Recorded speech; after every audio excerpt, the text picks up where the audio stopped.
Hey guys, Jesse here. Welcome to All Abandoned Rock and Metal Podcast. I just wanted to jump in here at the beginning and let everyone know that I'll be inserting another drop toward the end of the episode in addition to this very one. And the reason I'm doing that is because I'd recorded an episode about the band Mendeed, whom I love very much, a metalcore band from the mid-aughts, early to mid. And during my research for the episode, I discovered that that they had put out their two LPs through a label called Rising Records, and it would turn out that this wasn't legitimate, and there was a bunch of shady stuff going on, especially surrounding the producer Mark Daghorn. I had come across many blogs, forum posts, allegations against him from bands, young bands, claiming that they had been scammed out of money and working with him, or that their careers were ruined, and many such stories like this. I just didn't want to publish the episode without sharing portions of his statement with you, the audience. So enjoy the show, and it'll be clear when I drop in again later with Mark Daghorn's response. So thanks for listening. Enjoy. Welcome to my world! Well, hey! Welcome to All Abandoned, a rock and metal podcast. I'm your host, as always, Jesse Van Rachnid. And today I'll be sharing my love of Scotland's own metalcore act, Mendeed, particularly their second and last album, one of my favorites, that is The Dead Live by Love. And we'll also cover the many alleged scams of their producer, Mark Daghorn. But we'll get there when we get there. So don't you touch that motherfucking dial. Before a lengthy hiatus, I covered Faith No More in a 3-part series, in part with the band Herbivore's Maddie McStacks. So check out those episodes. Additionally, B-Man Cole joined me on the last episode, episode 6, to share our top 5 albums of 2023. So that's also live. So check that out for some awesome music that you may have missed out on last year. You can write in at jollyjellymedia@gmail.com to comment on our lists and to share your own, or to call us stupid and our tastes weak. As mentioned in the last episode, sorry for the long hiatus over the holiday and New Year. In addition to being busy with work and the holidays themselves, I was going through a little seasonal funk that involved a lot of sleeping or playing the finals and Vampire Survivors. I've also started playing Brutal Legend, the heavy metal inspired Xbox 360 action game starring Jack Black and a coterie of legendary metal artists. So I plan on doing an experimental episode discussing that game very soon. Additionally, I've been talking to my friend T, another member of Herbivore, about doing a show about some classic bands from our home city here of Pittsburgh, as well as an episode about a certain prolific artist who dwells a bit outside of my realm and what I've covered on the show thus far, and for which T will take the research reins. And that'll be something different and fun for me, and also for yous. Lastly, monetization is now live. If you like what I do and want to support the show, you can visit All Abandoned Pod. That's all-abandoned-pod.captivate.fm/support. But you can find that link in the description for this episode, and if you follow that, you can leave a tip of your choosing. A buddy of mine also got the show onto the Fountain app, so you can use that if you have some pretend bit money you want to give me or whatever. Not really sure what I'll do with it. But anyway, any support is highly appreciated. Even, like and subscribe and all that shit. You know how this shit works. I don't understand why podcasters feel like they have to remind people that, no, like and subscribe. We know the game. You know the game. Everyone knows how it works. If you don't want to if you don't want to subscribe, you won't. But even that helps. Anyway, reviews on Apple Pods or Spotify or whatever. Leave a good 1-star review and say, well, the host is nice and he's handsome and he has a cool beard, but he's getting a little thin up top and his voice is stupid. 1 star. You could do that, whatever. Any review would be great. Yeah, so any support, highly appreciated. It, especially monetarily, though, it will go a long way towards allowing me to quit my unfulfilling day job and make videos and podcasts for you guys full time. So maybe then I can move to a weekly output instead of a bi-weekly one. How about that? So, as I do, we'll kick off with what I've been listening to, and I really haven't been listening to much new since our last episode. There was a lot of getting caught up on 2023 stuff, though I have checked out a few albums released or releasing early this year. First, I want to acknowledge a mysterious duo from the state of Washington who go by the monikers Artificer and Krieger, and their black metal projects Lander and Unkindness, and that is unkindness stylized with a V. In November of last year, 2023, the duo released a Lander/Unkindness 4-track split, digitally and on cassette. Each project sees lengthier standalone releases earlier this year, also digitally, and available in a very limited quantity on cassette. The idea seems to be that with Lander, Artificer records guitars, synthesizers, and vocals, and Krieger records drums, whereas with Unkindness, the roles switch. So that's fun. Lander and Unkindness have similar sounds, of course. Both are extremely raw and contain some atmospheric elements, but the differences in the projects are apparent, though I need more time to dissect these two releases before I can articulate what makes each one stand alone, but they do. Either way, both of these projects are fantastic listens for fans of black metal, whom should also be paying attention to Krieger and Artificer's outputs moving forward. If you're interested in checking these projects out, you can find them on YouTube as well as a Bandcamp site for a small, presumably independent label out of Washington State, Wergild. That's Wergild. Wergild. Wergild is a self-described underground black metal enclave with a focus on cassette releases. It's a little hipstery to me, but I can appreciate how the format complements the lo-fi nature of true black metal, but come on, fucking cassettes. Like, Jesus Christ. Whatever. And so lastly, to note, the projects were recorded in part in a studio dubbed The Illusory Wall, which is, of course, a Dark Souls reference I can really dig. Heavy metal and video games belong together, and so too specifically do From Software and black metal fans. It's a match made in Hades. Nothing for Dorsey's Gold Mine today, though years ago he let me borrow the debut release of a great Swedish stoner band, The Awesome Machine. Well, Ripple Music, an independent label founded in 2010, has launched a series of stoner classic re-releases that they call Beneath the Desert Floor. And the series kicked off last month in January 2024 with a re-release of The Awesome Machine's third album, It's Ugly or Nothing, released originally in the year 2000, under the label. I used to fuck People Like You in Prison Records, or known alternatively as People Like You Records.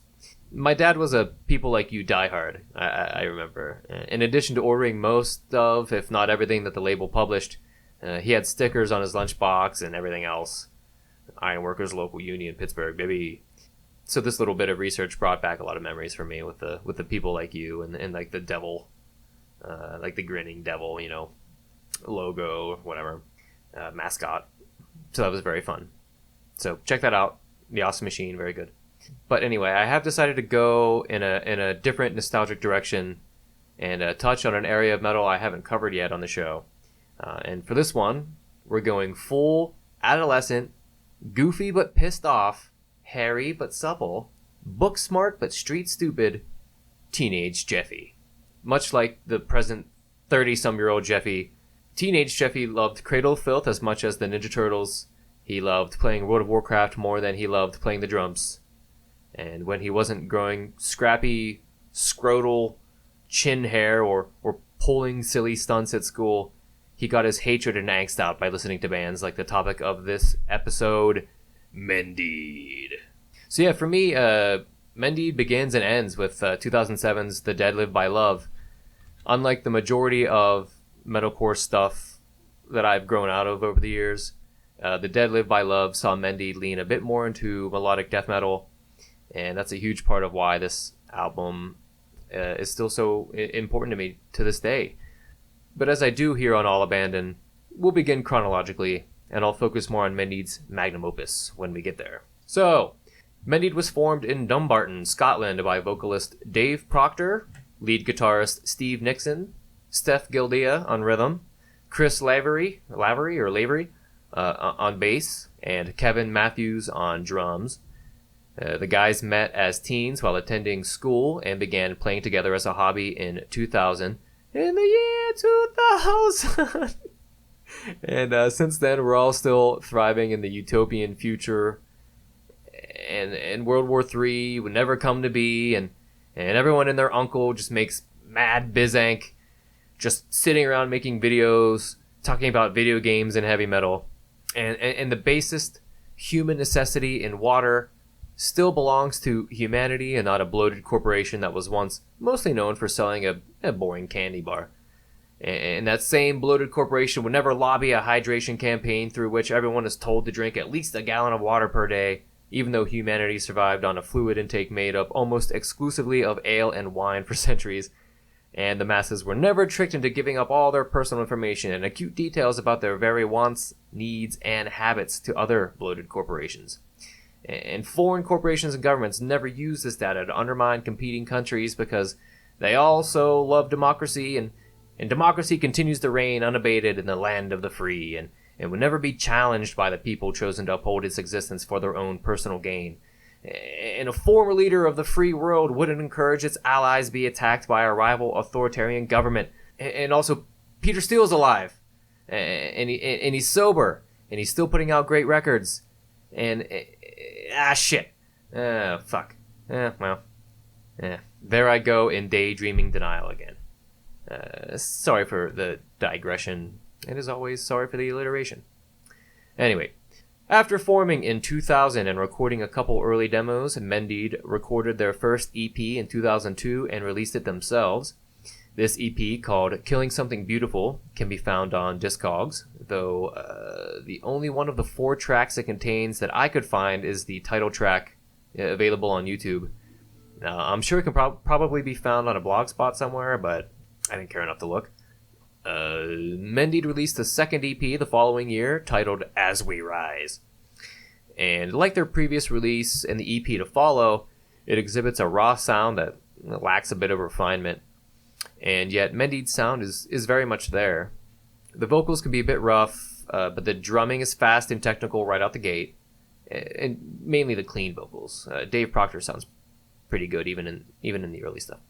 But the drumming is fast and technical right out the gate, with plenty of splashes and chinas for the discerning gentleman's ear. Also, like other early releases, the band's sound leans a bit more nu metal, so the angst and aggression still shines through, albeit in a slightly more dated fashion. Later, in the December of 2003, Mendeed signed their first recording contract with a UK label called Rising Records, which was based in Essex, as far as I can tell. It's at this point in my research that I opened up a whole can of worms and discovered some shocking allegations about the label and its founder, Mark Daghorn. I will say now and repeat later, the Rising Records in question, the label that signed Mendeed and many other young gullible bands, is not the original Rising Records that was formed by Pete Bangert of the band Phoenix Rising in the year 1980. Mark Daghorn's Rising Records, which would apparently be renamed New Rising Studios as per the album liner for The Dead Live by Love, will be the subject of our research later on in the show.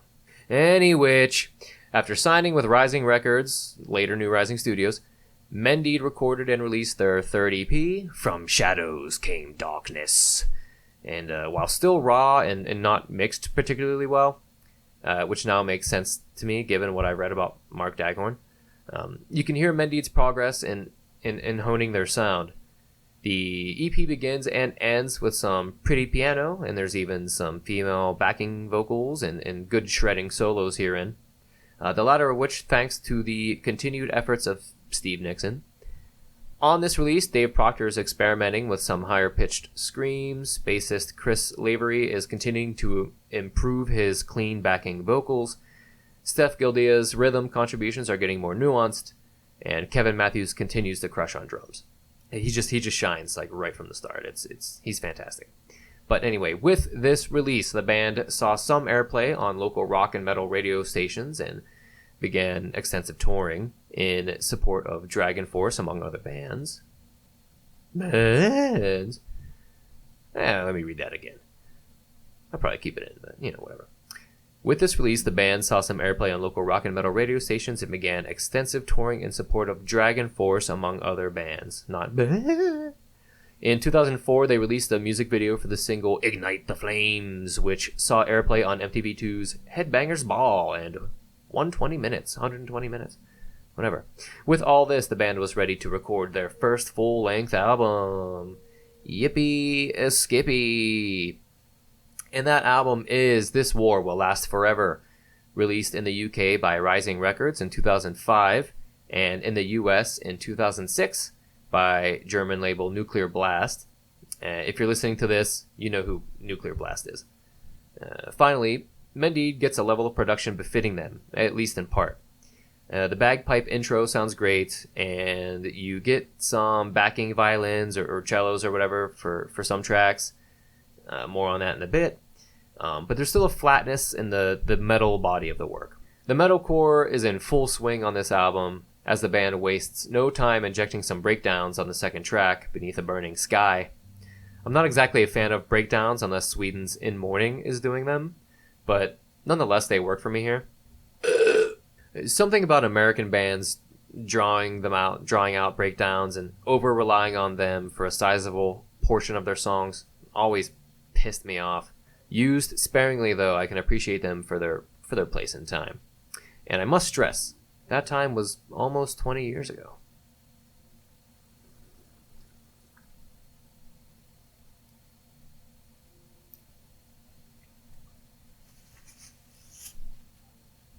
The drum intro into the yeah yell at the beginning of Stanzas 1 is incredible. We, as a society, need more of that. And I have to say, I never got into this album as much as its successor, but there's a lot that's grown on me considerably since starting to research this episode, particularly track 3, the aforementioned Stanzas 1. The drum kicks, the clean vocals finally shining in a real way in that anthemic chorus. I realize I've mentioned the clean vocals a lot, but that's mainly because Dave Proctor's harsh vocals have been pretty awesome from the beginning. He has a really unique voice, and it goes without question how much I appreciate unique vocalizations. Anyway, we also get some hey, hey, hey in the track. Something that has always been and always will be infinitely less cool and impactful than when a folk metal band does it. Also, the double bass drums riding over the inspirational solo. Amazing. This track's got it. This kind of shit gets me, and I it. But yeah, the album, in addition to being technically impressive, is starting to find genuinely good hooks. This may be an unpopular stance for like a hardcore metal guy, but I like a good hook. I like a good hook to round out my blast beats.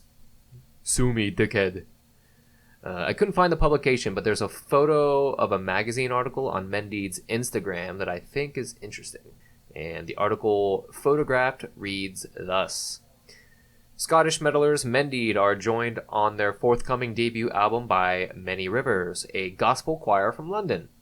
The band invited the 15-strong vocal group into the studio last week to add some inspirational vocal touches to several songs from the album, which will also feature contributions from a string quartet. We talked about having a choir and an orchestra on our mini-album, but it never quite happened, explains frontman Dave Proctor. We always planned to make our full debut a bit special. We're trying to steer away from the whole metalcore scene and the simple guitar, bass, drums thing. They maybe wouldn't necessarily be successful in that. But anyway, back to the quote. This album is going to sound huge. It's epic, fucking heavy metal. This is a novel experience for us, but we're very happy to be involved, adds Blandine Davies, manager of Many Rivers. Our mission statement is love, life, and harmony through music. As long as the content isn't too dirty, we'll sing with anyone. And the article concludes.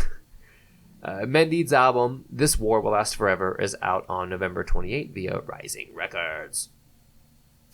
So funny, the manager of Many Rivers must must not have known about the fuck words on the album, and there were at least 3, 2 of which on the track Resurrecting Hope, and one instance can be heard in this lyric: "Kiss my ass, don't look back, you are lost, you are last, you are living a lie.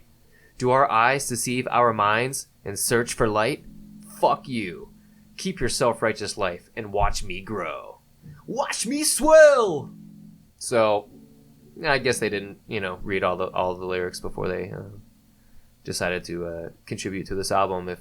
If they're not looking to contribute to dirty albums, so that's fun. I thought that was fun. But yeah, generally it's not too lyrically dirty, outside of the few fuck words and the ass kissing. There are a lot of youthful expressions of uprisings and rebellions, with other lyrics like, "We can be the saviors of our time, this is our righteous crusade," and fighting back against hatred, disease, and corruption and stuff. And it makes sense the band would invite a Christian choir to participate on the album. There are many such Christian themes in the lyrics for this album and its successor.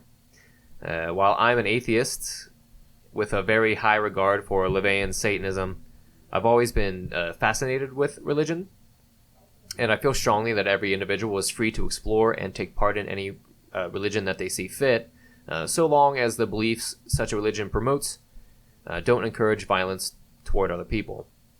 As such, I think it's cool when someone can embrace heavy metal and its brutal sound and themes and imagery, and sort of divorce that in a way from their Christianity in this case.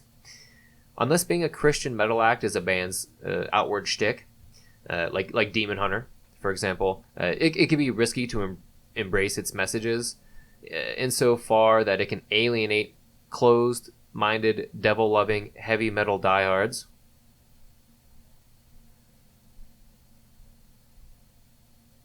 It can also be risky to put forward evil art while being an adherent of Christianity, as closed-minded religious folks on the other side may not be able to reconcile such an idea in their head. How could a holy person play devil music?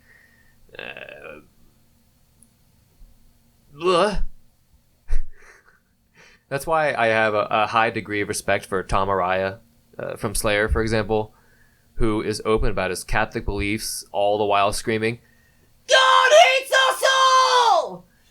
and reciting lyrics like, "Bastard sons begat your cunting daughters, promiscuous mothers with incestuous fathers, ingrate souls condemned for all eternity, obtained by immoral observance, a domineering deity." My rhythm might have been off there a little bit, but south of heaven, come on. Obtained by immoral observance, a domineering deity. So it's cool. And similarly, after years of mocking Christianity, I think it took balls for Peter Steele to instead embrace it in his quest for sobriety, and to write accordingly on several tracks from Typo's last album, Dead Again, especially with songs like These Three Things. But this isn't about Slayer or Typo Negative. This is about Mendeed. Sorry and thanks for the rant, though. With the release of This War Will Last Forever, the Imposter Rising Records must have partially made good on some of its promises to the band, as Mendeed received nominations for Best Newcomer at both the Kerrang and Metal Hammer Awards in 2006, and again, we'll come back to New Rising Studios later. In the April of that year, Mendeed contributed to Kerrang magazine's Metallica tribute album titled Remastered, Master of Puppets Revisited, recording a cover of The Thing That Should Not Be, and earning them a gold disc at the aforementioned Kerrang Awards show. The cover is pretty good. It's somewhat faithful, but with some Mendeed flavor added for good measure, including an increased tempo, blast beat laden take on the first two choruses, as well as original solos and added double bass kicks throughout. A talented drummer actually playing drums and not sucking a giant crank and standing up all the fucking time. Fuck you, Lars. Other bands featured on the tribute album include Machine Head, Chimera, and Trivium, among others. One more thing to note about This War Will Last Forever. The 2005 UK version released by Rising has another stranger cover than the one my friends in the United States may be familiar with. And that is like the cover of the album and not like a cover of a song. The art style itself is cool in a metal album sort of way, though it really isn't befitting Mendeed or their sound or style at all. It's got some lazily H.R. Geiger inspired black alien demon monster thing with a sword destroying some kind of space castle or something. And the band's logo is also wrong, appearing as some like metallic old English font with spiked devil tails protruding every which way. Something more befitting a Judas Priest knockoff or something, rather than a mid-aughts metalcore band. What's more, this is all despite the band's cover style and logo being established on their prior EP, From Shadows Came Darkness, released by the same label that put this one out and just didn't adhere to that at all for any fucking reason, I guess because Mark Daghorn. The US and German release by Nuclear Blast, and probably any release outside of the UK, features a white cover with a red outline of a bird with the band's proper logo that I had mentioned, and generally fits the band's style much better, despite maybe not being as cool as some interdimensional demon alien waging war on some cosmic settlement adrift in time, or whatever the fuck.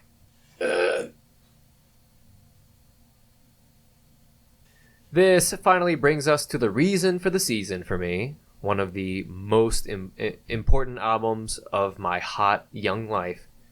To note, there are dozens, if not hundreds, of such important albums for me, and the fact that this remains one of them truly speaks to the incredible musicianship and passion on display.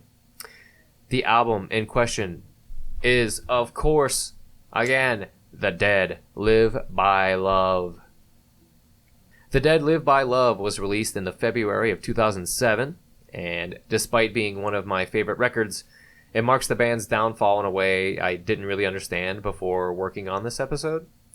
I never understood why the band would stop releasing material after such a front-to-back amazing album, though I guess I just had chalked it up to just another like fleeting mid-aughts metalcore act just kind of dropping off. Now that I've explored their back catalog, however, I now argue that the band could easily have adapted and moved forward with the times, if indeed my assumption was correct that time and the scene at large moved on without a place for them.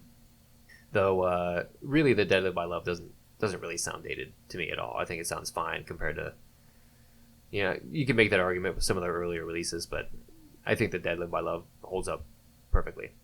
But anyway, besides that, there's not a lot of info on the band or their story at this point. In my research, it's just kind of Mendeed released The Dead Live by Love. Mendeed broke up.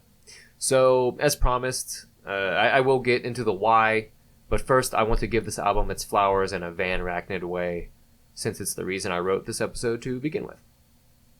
Let's go! Track 1, Burning Fear, kicks off with a sick guitar lick and a blast beat, and of course, a let's go, right into a double bass ride. The energy is through the fucking roof immediately, and you can hear the bass guitar this time. Whoopee! And then it culminates in a beautiful, clean vocal chorus. Speaking of which, there's those biblical references again, with the "Walk through the valley in the shadow of death, I feel him, and then some pinch harmonics. I can't stress enough how much this kind of dynamic music and structure just fuels my fucking very being. And to end with such an impassioned scream of the word, nothing! It's angsty, but never struck me as angsty in a, funny way. The clean sung choruses continue into track 2, The Fight. Chris Lavery's vocals have never been so prominent nor sounded so damn good as on this album. Track 3 is the title track, The Dead Live by Love. This track is the only one on this album with a music video, which is itself just fine. The band performs in a forest clearing at night as snow flies, while the dead lady sometimes gets up in ghost form and walks around with some living, suit-wearing chode in tow. The song is a bit slower compared to other tracks on the album, but it doesn't rock any less. And Steve Nixon's solo fucking shreds as always. Lyrically, the title track has to be the most beautiful, impactful thing Proctor has written, at least with Mendeed. I don't believe that he's done anything else since Mendeed. I don't know if he does anything creative anymore or not. I couldn't find anything to speak to that, so I'm not sure. But again, at least as far as Mendeed goes, this has to be the most beautiful thing that he's written. So, The Dead Live by Love explores the death of a loved one, something that may not be particularly unique, but something that, in conjunction with the music behind the words, carries very hefty emotional impact. While the death of someone we love is never easy, there's a macabre beauty in the way the dead live on in our hearts and minds, in the stories we tell, in the way that we carry ourselves and their memory moving forward, in the way that the dead can influence art and creativity like the living may not or cannot. It is in this way that we seek to keep the ones we love alive, even after they may longer grace this mortal plane. The track also deals with guilt, not just of things unsaid, but of the wrong things said. Hurtful things that were never resolved or reconciled or apologized for. And the deep burden of regret one feels when they realize they can never express these emotions to the one who has passed on. At least not physically, but we can find peace in the fact that our thoughts or prayers or whatever, or artful contributions we make in the names of the dead may yet reach them somewhere in the fabric of existence. That the things that were unresolved in life may yet be communicated, and how in so doing the relief of some guilt can be credited to the deceased's acknowledgement of your pain, of their understanding, even if they can no longer express this to you in words. If that makes sense. I hope that wasn't too rambling. In my mind, quote, "In my mind I say farewell, but in my beating heart I'm bound to you, and so the dead still live by love." I'm not one to preach, but I'd encourage you, listener or watcher, that it's never too late to reconcile a difference or to apologize for a wrong, to rebuild a bridge. We only have one go around here, as far as I can tell. So make things right. Have that dialogue with the ones that you care about while you can. Because regret, I think, is the worst fucking feeling. Track 4, Fuel the Fire. I didn't think I'd have much to say about this one, but I find its themes are more true than ever. Not to be apocalyptic, everyone always thinks the worst of everything, but man, more than ever in my lifetime, it seems the world is in a pretty bad way. As the lyrics state, total insanity, falling into nothing except shit. That was me, not the lyric. Falling into nothing, sinking into silence while feeding from the hands of liars. That is to say, it's up to us, the humble masses, to fight back against the tyrants actively fighting to cripple democracy and all that shit I was alluding to earlier. I don't want to bog you down with politics, but Fuel the Fire reads very much to me like a call to action. Very much like Trevor Moore's comedy song, It's Time for Guillotines, which got him murdered by the CIA for its support of hanging our leaders and starting fresh. I'm making that up to be clear. I'm not a conspiracy nut, but who just gets buzzed up and falls off their balcony? I'm just asking questions! R.I.P. Trevor Moore, you're a legend. You live by love. The next track, Gravedigger, continues some themes of revolution and freedom fighting, but goes a step further, lamenting an endless cycle of war, of eye for an eye retaliation. The endless struggle, the eternal strife. Peace through superior firepower, as Cradle of Filth would say. Our War, the sixth track, is about being betrayed by a friend. I think there's a bit of a Christian theme of turning the other cheek here. Like, fuck you, take your shot. I won't retaliate, but you also won't break me, kind of a thing. Blood Brothers is more stuff about war, though some lyrics here bring to mind the Crusades. Anyway, onto Through Dead Eyes, or Screw Dead Guys. Through Dead Eyes is a little tougher to decipher lyrically. I think it's about how difficult it is loving and trying to be there for someone going through some kind of self-destructive action, probably drug addiction. The dead eyes of an addict, the subject's struggle to keep fighting for this addict despite the addict's unwillingness or inability to help themselves. That's what I get. Anyway, the English is a little weird on this track. Yow! Whoa! Seow! Track 9 is called Reload and Kill, as opposed to Reload and Die Again, which is a trap my fellow gamers know well of, right? Right? Whereas Our War is seemingly about absorbing abuse and turning the other cheek, Reload and Kill seems very much to be about retaliating in kind. That eye for an eye mentality that was denounced in Gravedigger and that is surely condemned here, given that the idea is quite satanic. Hate your enemies with a whole heart, and if a man smite you on one cheek, smash him on the other, as the satanic Bible states. On to Take Me As I Am. I think this track is about being accepted despite one's flaws. One may struggle enough with their own internal guilt and shame, and certainly don't want to be judged for the same things even further by others because they're already carrying that weight anyway. They know. Our pasts only define us so much, and never so much as the present, so it's never too late to make positive changes and make amends with those we've hurt.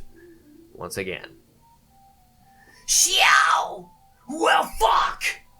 I hope you enjoy hearing that, because I enjoy doing it. Anyway, here's the drum fill into sick guitar lick intro again. Still gets me. What a fucking way to start a song. And that song is It's Not Over Yet. And it certainly isn't, because we have one more track plus the whole Mark Daghorn shit to get to.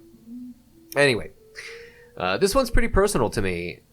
I feel like the lyrics are about pulling yourself out of the void of wretched depression following a particularly painful betrayal, an intimate one in my case. And eventually, with years of self-reflection and the taking of personal inventory, as my friends in the AA program would say, your wounds scar over and you learn to live for yourself again. One takes control of their own life and happiness and relearns how to depend on oneself first and above all else.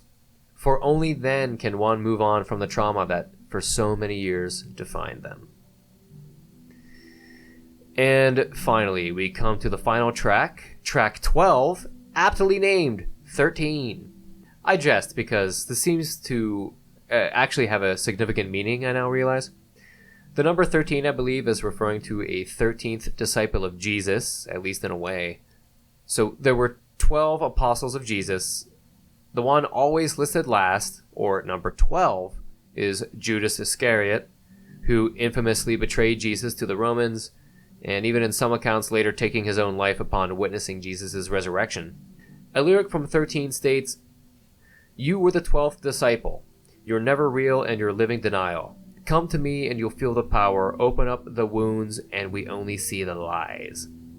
Other lyrics herein speak again of wars and battlefields and taking control to fight back against something. In this case, evil in general, I guess. With a message that good will always prevail. So, while Matthias or Matthias was chosen by the remaining 11 apostles to replace Judas Iscariot, I don't believe that's relevant here, though the title 13 may still make some reference to replacing Judas. Number 13 is the new 12, as it were. In other words, the lyrics speak metaphorically of cutting out the cancer of evil, of betrayal, and replacing it with someone or something good, generally speaking.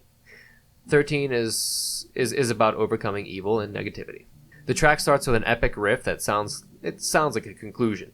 Not only the conclusion to the album, but unfortunately the entire band, as it would be. The backing chants also contribute to this notion. So, in conclusion for this segment, Dissecting the Dead Live by Love, I just want to reiterate how awesome this fucking album is. Mendeed exhibited so much potential. So in September of 2007, months after the album's release, Steve Nixon, again lead guitar player, released a statement which reads, Mendeed have regrettably broken up due to irreconcilable difference with our manager. We would like to thank all of our fans for believing in us and helping us get as far as we did. I really wish things would have turned out different for us. Thanks to everyone that had faith in us. We'll miss you all. Nixon would go on to join the British metal band Anterior. Anterior, in revisiting their second album, sounds a lot like Mendeed, which makes sense. But yeah, I've always really enjoyed their second album, Age of Silence, never knowing Nixon had crossed over into the band after Mendeed's breakup. So, again, this was like my brother's CD, these both were, growing up, and I always liked both, and I never knew that connection was there. So, yeah, check out Interior, also very good.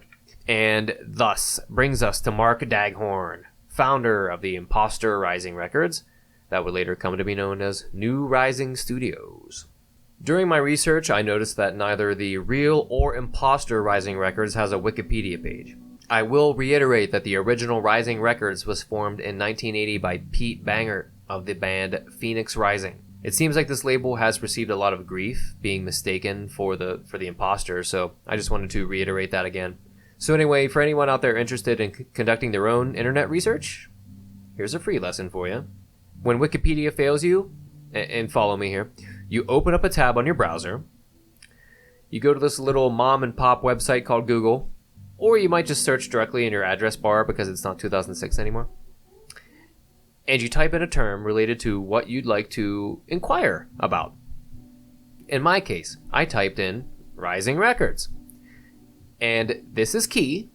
I pressed enter, or return for my aging contemporaries. I clicked the top result, rising-records.com, and I thought, what the hell is this? This website looks like it hasn't been updated since 2002. It's real Web 1.0 kind of shit. And so despite this, I clicked around. There's no mention of Mendeed here, but there is something called Paganife? Paganife? Paganife? No, I'm not having a stroke. Paganife. Whatever the fuck that is or could possibly mean. And that is, to be clear, P-I-G''N''AIF.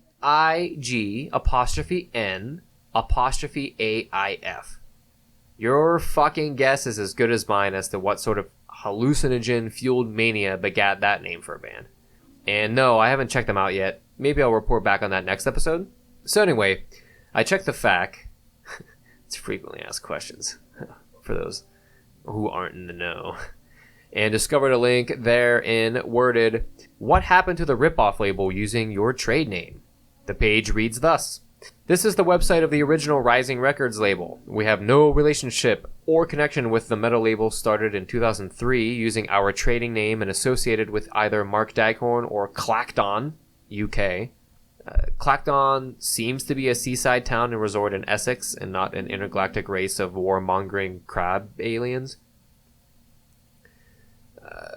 Back to the quote. We are not and never have been that label. We have now found it necessary to publish this disclaimer because of many contacts received by us from bands, musicians, and traders disgruntled with the services or contact received from this other label. For more information on this topic, please Google Daghorn or click the following link to reference the Ultimate Metal Forum website. We are not in a position to confirm or refute any of the allegations attributed to that label. We do understand from various internet reports that Daghorn is no longer trading in the music business and has in fact left the UK to pester another country. Unquote. So unfortunately, the thread that the Ultimate Metal forum link takes you to no longer exists.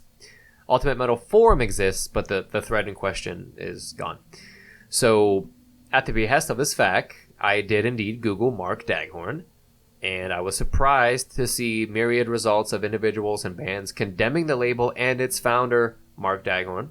One of the top results is for a Twitter page called Mark Daghorn Intel, or @DaghornIntel, with posts beginning in the February of 2013 and continuing through August of that year, with one more post in the January of 2015, which is about a restaurant. I'll tell you about it later.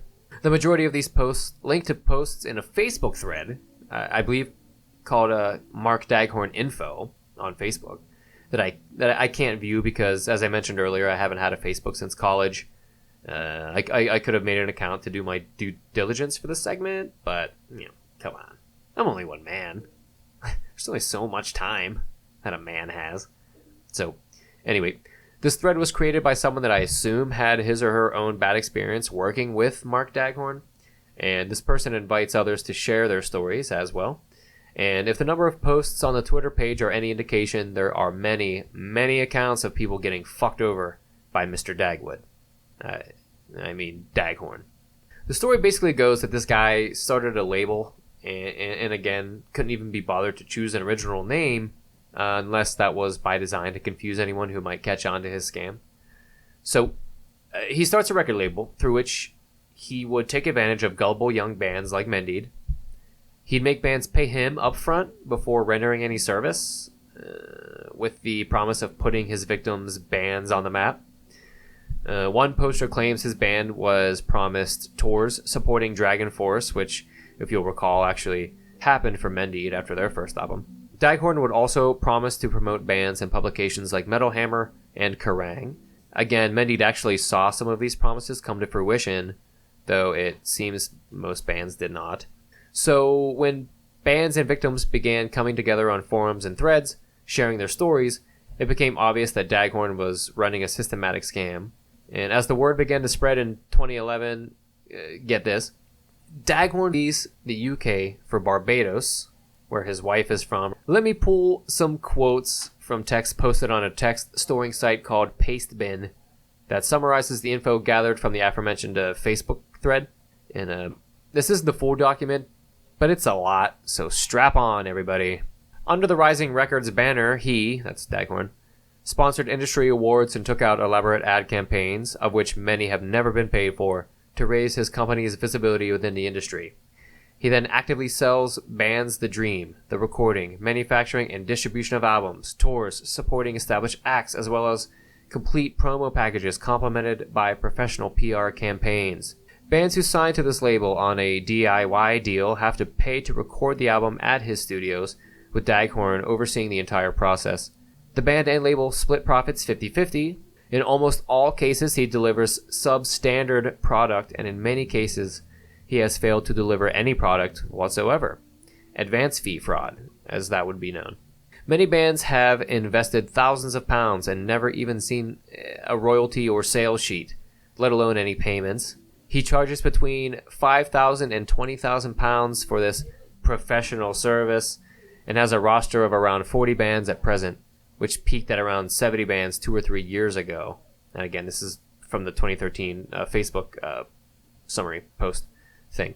Daghorn actively seeks and engages contractors and suppliers by paying deposits, then refusing to pay the outstanding balance on time for various reasons, such as family bereavements, awaiting payments from bands, claiming to have had a bank account hacked, not happy with services, which he often oversaw himself. This leaves small to mid-sized suppliers and contractors in dire financial difficulty.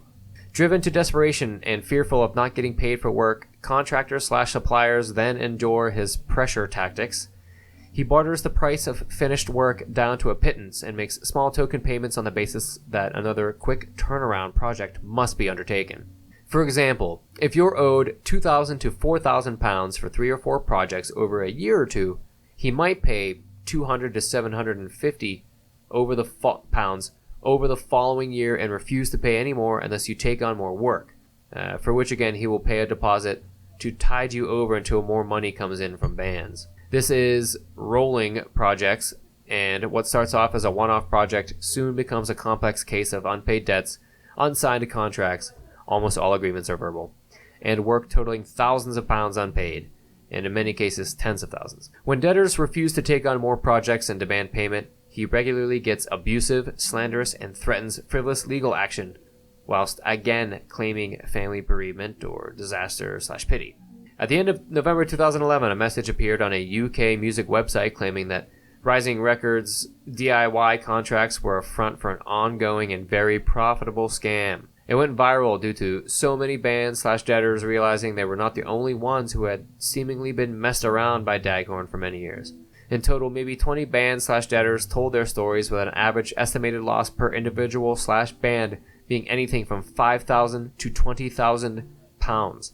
Estimated total losses being in the region of £100,000 to £200,000. Many bands were either broken up by Daghorn, which usually resulted in having to re-record parts of albums at an additional expense, of course, or parted ways due to internal conflicts created by Daghorn, which again usually resulted in having to re-record parts of albums at an additional expense. Very promising careers and bands have been ruined time and time again by Daghorn and his tactics to get as much money as possible out of bands. And this is the last part here. Thanks for sticking with me. Later, the document reads, and quote, "We're warned that if they tried to leave his label via breach of contract against Daghorn, he would sue them for between £30,000 and £40,000, enough to scare any young band into silence. He needed them to stay on his label to maintain a presence for bands he was trying to sign and get money from. He threatened to block and hinder any further career progression, in turn creating a wall of silence and secrecy among label colleagues." So, in summary, I don't believe Daghorn has ever been charged for these alleged crimes. So, take this information as you will, but in my opinion, it seems to be very credible. Daghorn scammed many young, promising artists out of money, and he used that money to attempt to purchase more studio space, as well as to open a restaurant called Juma's with his partner there. And here we have the most recent update to this tale of woe that I can find. So in a news article dated September 11th, 2020, baby, posted on barbados.loopnews.com, an arrest warrant was issued for Daghorn in conjunction with a criminal investigation. That's the only details the initial article gives. The article is updated on September 14th and reads, 2020 again, and reads, "Police have updated Loop News saying that Mark Daghorn is no longer wanted. Daghorn, who owns Jumas Restaurant, which was recently destroyed by fire, went into the police station within 24 hours of the appeal." So within 24 hours of that initial warrant for his arrest being posted, he willfully went in, I guess, and was cleared of any wrongdoing in this case. But yeah, I don't know. That's it. That's the latest info I could find on old Dagwood and his dastardly schemes. So if you, dear listener, have had any experience with Mark Daghorn that you'd like to sound off about, don't hesitate to write into jollyjellymedia@gmail.com. I would love to hear from you. And so it sucks to have to end the celebration of an amazing band in Mendeed on such a sour note, but such as it is. Hello, it's me again. This is the second drop I promised you up top, and I'll just reiterate that I, during my research, had discovered a lot of allegations by musicians who had claimed to work for Daghorn and Rising Records, as you probably would have just heard, I guess. So when I was recording, fresh off that research, I was kind of rolling with an assumption that, given Mendeed's own statement upon the dissolution of their band, that something shady and suspicious went down between the band and producer Mark Daghorn. But really, I can't know for sure what really happened. And I do lean on the side of supporting the bands. The sheer number of Facebook and Twitter posts and blogs accusing Daghorn of scamming musicians out of money certainly strikes me as a where there's smoke, there's fire scenario, as I alluded to up top. So again, I just figured at least I could try to reach out to Mark Daghorn by email and offer him the chance to speak to his side of things and this whole debacle surrounding the faux Rising Records that he headed. So I put my old sweaty radio journalism hat back on and was able to get a response. And so Mark Daghorn expressed that he wished to give me a balanced view of things, saying, quote, "It is interesting that Mendeed," and that's how he spelled it in the email, Mendeed, still go around telling people that we ripped them off when in fact nothing could be further from the truth.